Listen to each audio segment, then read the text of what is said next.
Assalamualaikum warahmatullahi wabarakatuh. Alhamdulillahirabbil alamin. Wassalatu wassalamu ala asrofil anbiya'i wal mursalin wa ala alihi washabihi ajmain. Amma ba'du. Yang terhormat Bapak Kepala SMA Negeri 1 Kejayaan yang saya hormati, Bapak Guru Mata Pelajaran Bahasa Indonesia Bapak Gantar, serta teman-teman kelas 12 IPA 3 yang saya banggakan. Marilah kita berikan puji dan puja dan syukur kehadirat Allah Subhanahu wa Ta'ala, karena atas rahmat dan karunia-Nya kita semua dapat berkumpul di tempat yang berbahagia ini. Salawat serta salam semoga terlimpah kepada junjungan kita Nabi Muhammad SAW, kepada keluarganya, kepada sahabatnya, dan semoga sampai kepada kita selaku umatnya. Pada kesempatan kali ini saya akan menyampaikan pidato yang mengutamakan tentang motivasi remaja di era digital ini. Hadirin yang berbahagia, harus diketahui bahwa kita adalah manusia terpilih. Hidup ini adalah perjuangan tanpa henti.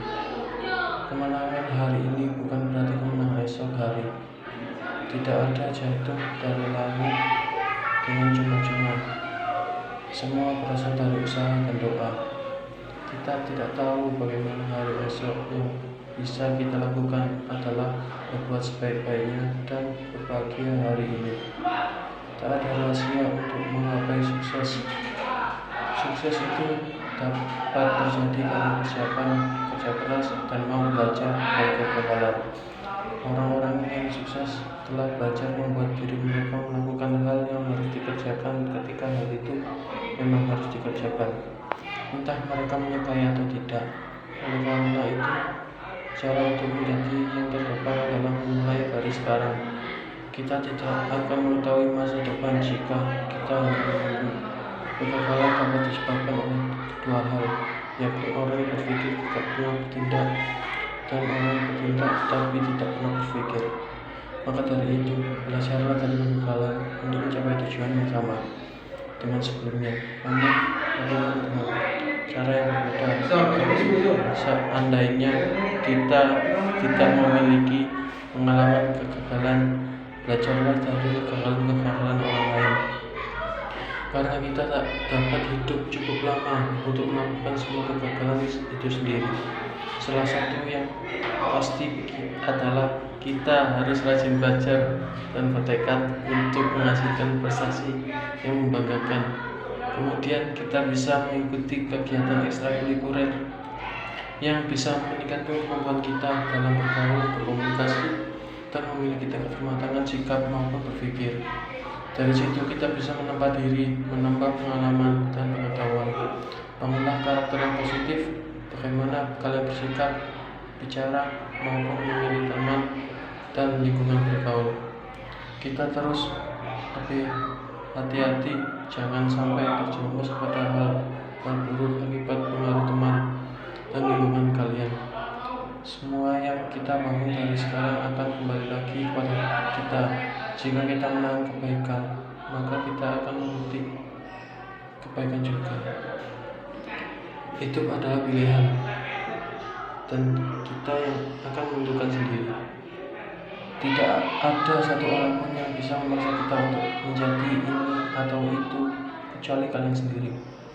Dan jangan salahkan siapapun jika kalian terjerumus pada keburukan atau kegagalan di masa depan, karena semua itu adalah hasil pilihan kita sejak awal. Mulailah dari hal kecil, mulailah dari diri sendiri, mulailah dari saat ini. Kita tahu bahwa masa muda masa yang sangat labil, mudah dipengaruhi oleh banyak faktor, baik positif maupun negatif. Biasanya faktor negatif lah yang lebih cepat diserap oleh kawan-kawan kita yang lainnya. Ini bentuk berakibat buruk terhadap kehidupan di masa yang akan datang. Bisa kita lihat berbagai media, baik media cetak, elektronik, juga dalam kehidupan sehari-hari. Kalau mereka sangat tidak terpuji, ini tentu sangat disayangkan oleh kita yang merasa satu generasi. Mereka ada yang hamil di luar nikah, ada yang ikuti motor, ada yang pulang sekolah, ada yang menjadi pecandu narkoba, dan lain sebagainya. Sehingga generasi kita tercoreng oleh tingkah segelintir dari generasi muda yang tidak bertanggung jawab. Kita sebagai generasi muda yang masih diberi kesadaran, kiranya untuk selalu saling mengingatkan akan bahaya-bahaya bakal yang bebas di atas, bakalan negatif di atas. Jangan sampai kita jadi korban, namun kita sendiri tak merasa bahwa kita jadi korban. Kiranya sudah bukan saatnya lagi kita mudah tergoda dan berujung. Bukan saatnya lagi kita tidak punya pendirian. Kita harus menyadari hidup yang sekali ini harus dimanfaatkan secara lebih baik. Jangan sampai kita menyanyiakan masa muda yang kemudian akan menyesal di masa tua. Kita harus punya prinsip dalam hidup.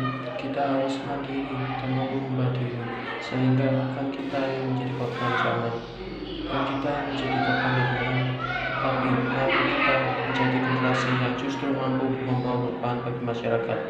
Sebagai generasi muda, banyak potensi yang bisa kita kembangkan, banyak potensi yang bisa kita optimalkan, bukan untuk siapa-siapa, melainkan untuk kita sendiri, untuk kebaikan kita di masa yang akan datang. Marilah, sudah saatnya kita sebagai generasi muda untuk bangkit dari tidur dan menunjukkan kepada dunia bahwa kita pun mampu. Kita punya sesuatu yang berharga patut diperhitungkan. Kita pastikan bahwa kita bukan generasi sampah yang bisa hanya menjadi beban orang tua dan beban lingkungan. Tim sukses untuk generasi milenial harus selalu membuka diri pada lingkungan yang lebih luas, menjaga konsentrasi saat menyelesaikan tugas atau pekerjaan, peka terhadap perubahan yang ada, menyisihkan waktu untuk belajar, tidak asal jiplak plagiat karya orang lain, cari informasi dari sumber yang jelas dan terpercaya, sisihkan waktu untuk beristirahat dan kerahkan seluruh kelebihan atau potensi yang kalian miliki dan raihlah sukses. Sekian pidato yang bisa saya sampaikan. Apabila ada kesalahan kata atau berkenan penyampaian pidato kali ini, saya mohon maaf. Atas perhatiannya saya ucapkan terima kasih. Semoga kalian semua dapat menjadi orang-orang sukses di masa depan. Wassalamualaikum warahmatullahi wabarakatuh.